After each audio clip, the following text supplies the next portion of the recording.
Thank you very much for your kindness and your hospitality. It's Lent, so Lent always makes me think of this homegirl named Michelle Nunez who worked at Homeboy many years ago, and she came into my office one day and she said, "Well, it's official. I just found out my man's been cheating on me."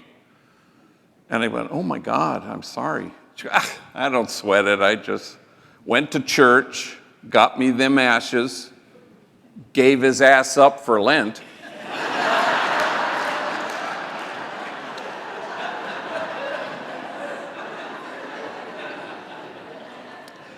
That has nothing to do with what I'm going to say today, but it's my favorite Lenten story.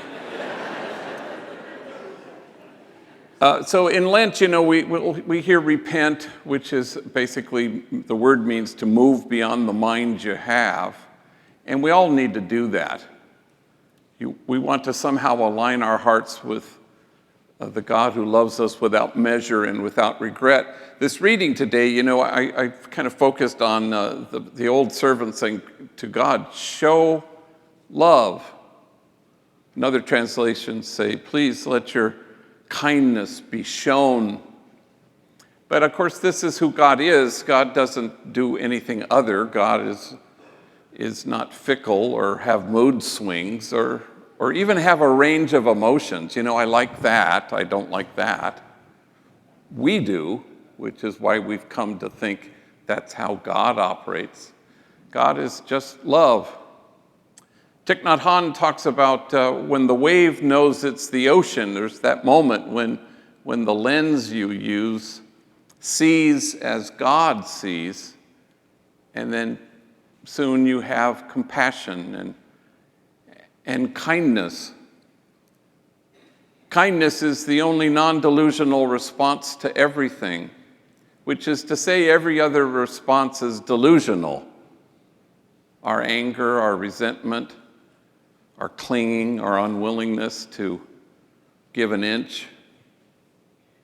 Only kindness. And that's all God ever wants to show to us. And the hope, of course, is that we will receive this tender glance of God, and then we will become that tender glance in the world. That we will receive this kindness, and then we will become it with each other and create a community of cherished belonging. That's the vision. That's why you're here today. The prophet Habakkuk writes, "The vision still has its time, presses on to fulfillment, and it will not disappoint, and if it delays, wait for it." But there is that solitary vision, which is God's dream come true. But we all need to move beyond the mind we have so that we can be in the world who God is. I'm a geezer, but I have to always move beyond the mind I have. Otherwise, you get stuck in old tired language, old hackneyed ways of expressing who God is, and it blocks the pores of our soul and our spirit. And we have to move beyond where we get stuck. There was a homie named Caesar who I'd known since he was a kid, and a drug dealer, gang member, in and out of prison, in and out of getting high all the time, and then he finally found his footing. And we have an 18-month training program, of which Joseph and Freddie are here, so I hope you meet them down in the waffle shop. They'll be the ones eating waffles. And so Caesar was like in his 9th month, and you move to different phases. Then he moved to one of our 11 social enterprises, the Homeboy Bakery. And one day he came in, just a character, a dangerous sense of humor, very smart, and has had a lot of starts and stops at Homeboy, and this was a good moment. And he came in, he had a hairnet on, and he had an apron that said Homeboy Bakery and dusted with flour, and he was appreciative that he was working in the bakery. He says, it feels proper to be baking bread, and I bring it home to my family, and my mom, she's proud of me, and my kids, they're not ashamed of me. And then he looks at me and he says, and you know who I have to thank for this job. And I said, well, gross. Who? And he looked at me strangely and he said, well, God, of course. Oh, no, that's right, that would be God. Wait a minute, you thought I was going to say you. I said, no, gosh, God's number one.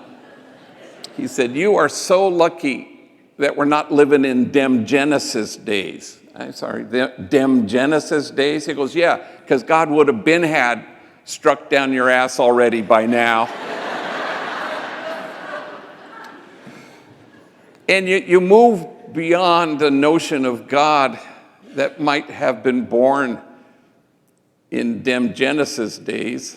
And it's not to disparage it, but we're always on the move. We always want to have a more spacious, wide notion of the God we have so that we can be in the world tender as the tender one is with us.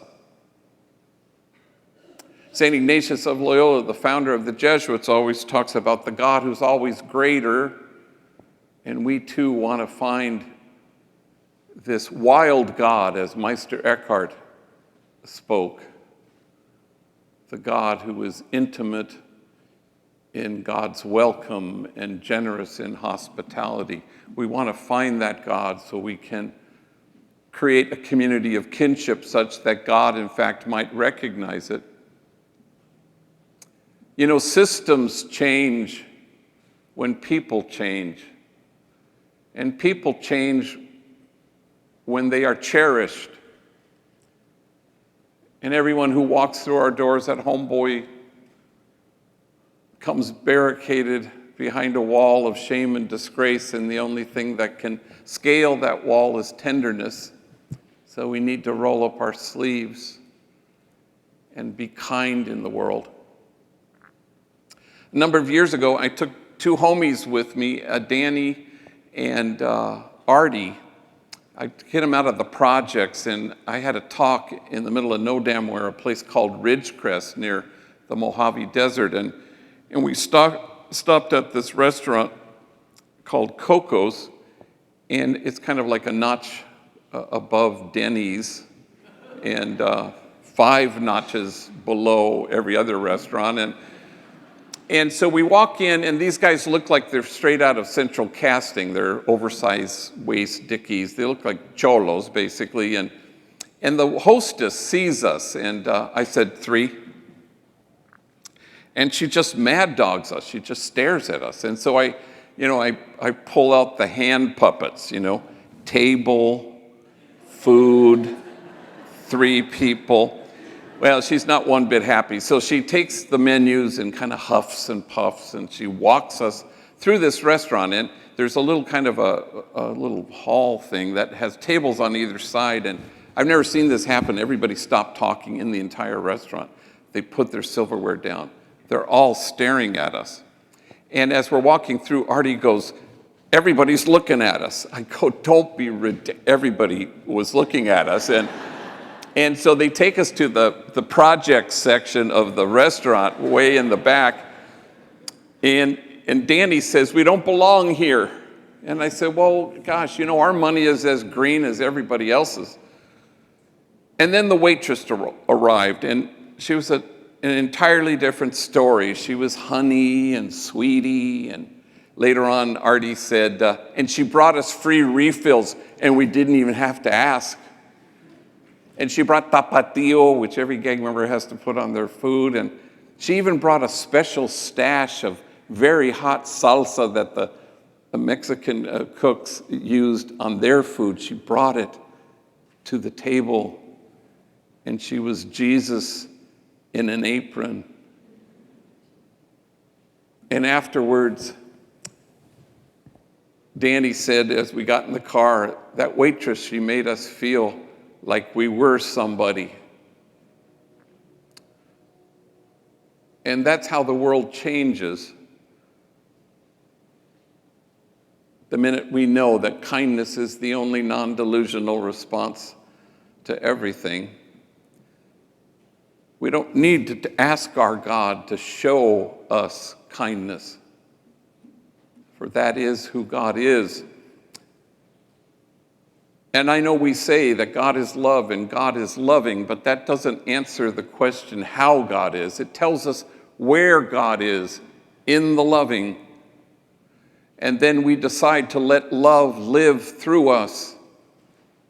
And it is the only and singular agenda item that our God has for us, which is to love as we have been loved. And then the wave knows that it is the ocean. There's a homie named Gary who works at Homeboy Industries. He has 3 young daughters. He had been to prison. He was a meth addict, now in recovery. We were talking one day in my office, and he told me that he and his twin brother, when they were 9 years old, had been taken from their parents who were violent and completely on drugs. They were sent to live with their grandmother. Gary said, my grandmother was the meanest human being I've ever known. And so the 2 of them lived with her for 1 year until they ran away. And he told me that every single day after school and every single weekend for an entire year, she forced them to strip down to their chonis and to sit cross-legged in the hallway. And they had to be silent the whole time. In fact, she would put duct tape over their mouths because she said, I hate the sound of your voices. When he says that to me, his eyes well up with tears, and he says, this is why I never shush my daughters, because I love the sound of their voices. And then he said, in fact, last night, the oldest one got a crayon and she started to draw on the wall. And my wife said, aren't you going to say something? Tell her something. And I got down at her eye level and I held her close. And I pointed at the wall and I said, that's the most magnificent work of art I have ever seen. And sooner or later we discover that kindness and love is the only thing on God's mind. Our God, who loves the sound of our voices.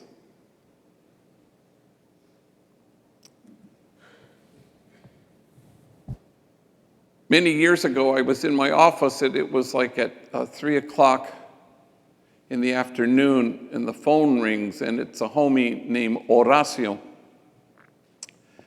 And I'd known him, grew up in Pico Gardens, housing projects when I was pastor.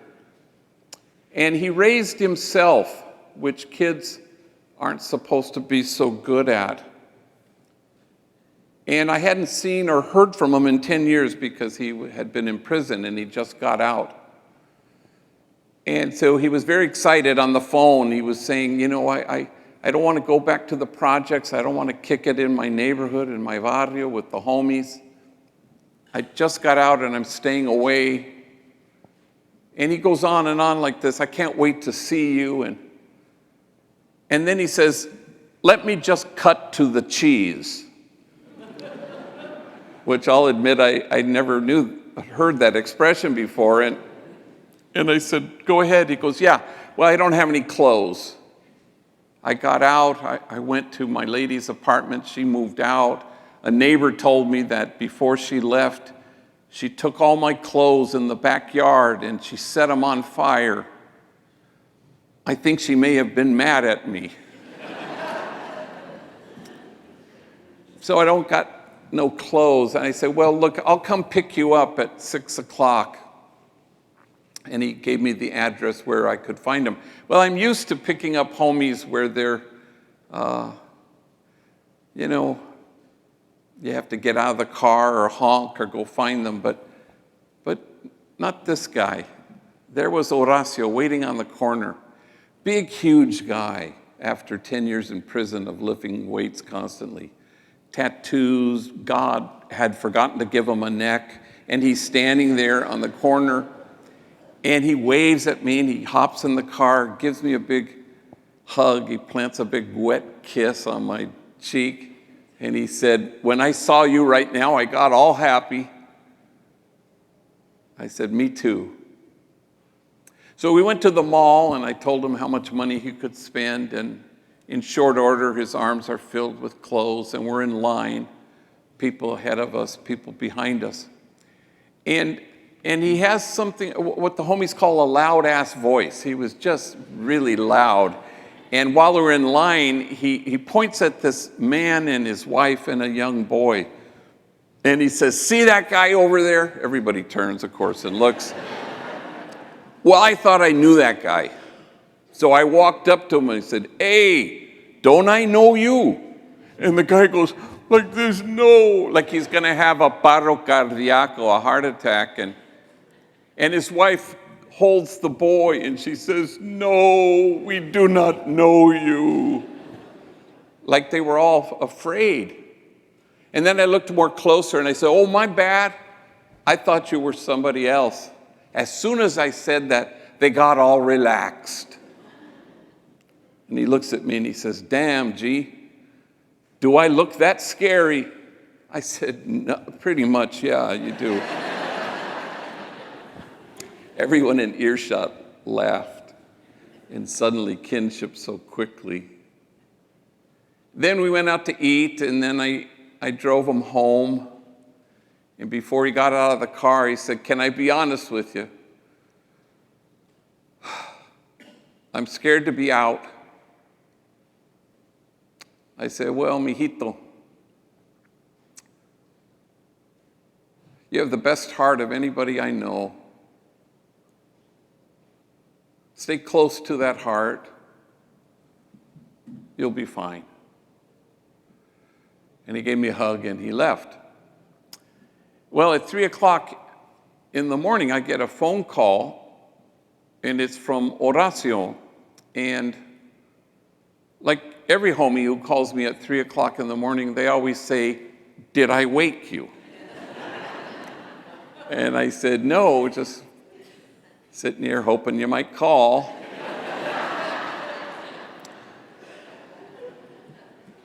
And he says, "I have to ask you a question." And after I determined that he hadn't been drinking, I said, "Fire away." He said, "Well, you know how all my life I've seen you as my father?" I said, "Yes." And now he starts to cry. And he says, "Have I been your son?" "Oh, hell yeah, mijo. Of course." And now he begins to sob.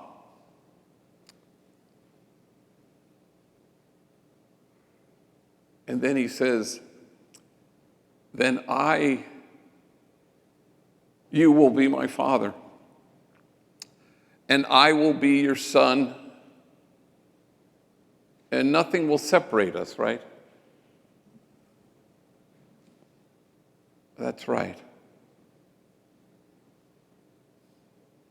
And he said, "I love you." And he said, "Good night." Of course, the moral of that story is not that early morning Horacio discovered that he had a father.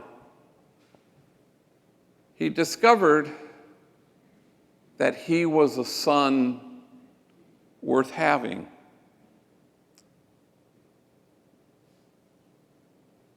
No need to pray to our God, "Show us kindness, show us love." This is who God is. And so we choose to be in the world who God is. James Finley says, yeah, we say that God is in heaven, and yeah, we say God is in you, but what if God's heaven is you?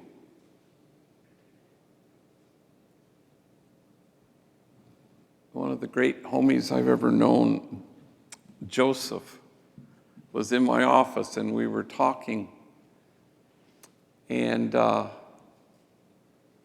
as the conversation ended, he said, you know what I think life is? Life is removing the blindfold. And I said, I think you're right. But what do you see, Joseph, when the blindfold falls? He put his hand on his chest and he said, goodness.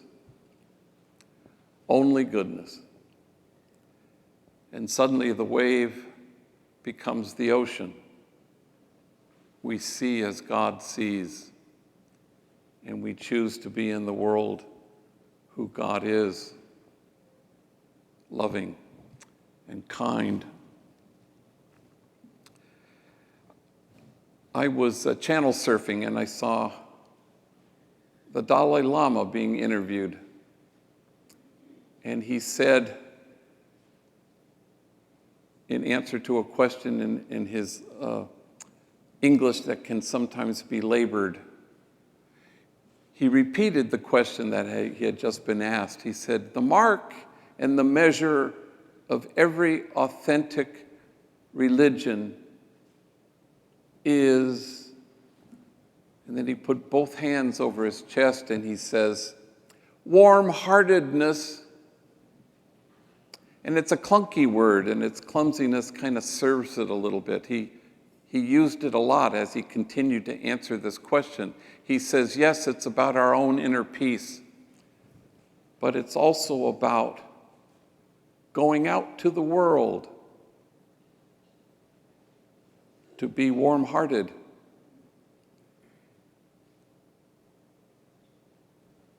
It is the kindness of God that in the end matters only if you become that kindness in the world. For systems change when people do, and people change when they are cherished.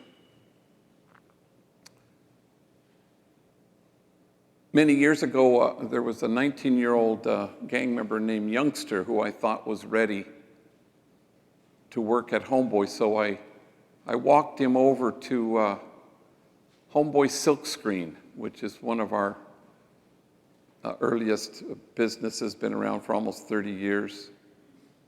High quality work, reasonably priced. We UPS to Memphis. I'm just saying. And so I walk him in there and I introduce him to 30 of his coworkers, and half of them are enemies, rivals, and I watch him shake hands and I watch him look them in the eyes, and I think, wow, this is great, until he gets to the last guy, a guy named Puppet. And when Puppet and Youngster are in each other's vicinity, they mumble something and they stare at their shoes. They don't shake hands. Well, I know they're enemies, but he just shook hands with a bunch of enemies. I find out later that this is a hatred that's really quite personal and deep, beyond which neither of them think they can get past. So I sensed that much at the moment, and I said, look, if you can't hang working with each other, let me know. I got a bunch of people who want this job, and they don't say a word.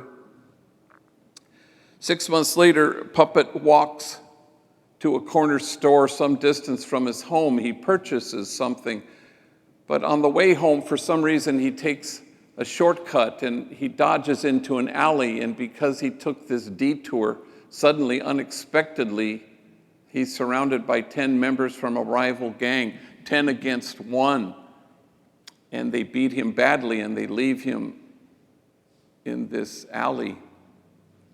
Somebody finds his body and takes him to White Memorial Hospital, where he's declared effectively brain dead.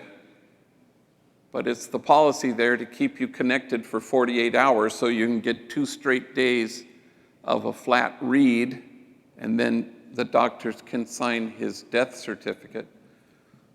I was speaking at St. Louis University. I flew home immediately.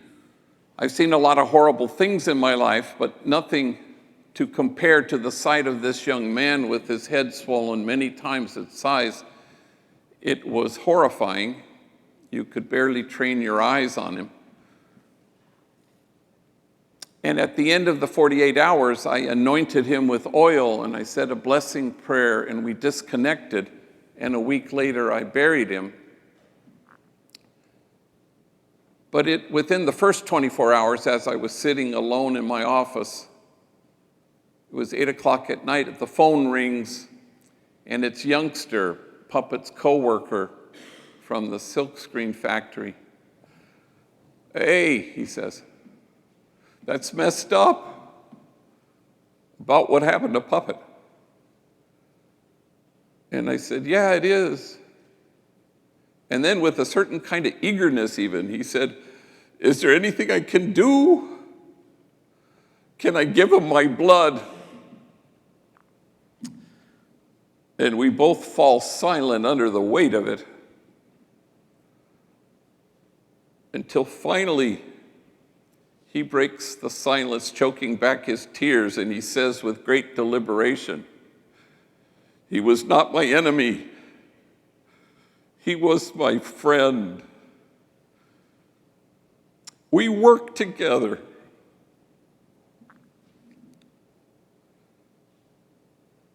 Now, can I say that always happens at Homeboy Industries? Of course it does. Any exceptions? No. And it shouldn't surprise us that God's dream come true for us just happens to be our own deepest longing for ourselves. Because God's heaven is you. And systems change when people change. And that only happens when we cherish each other.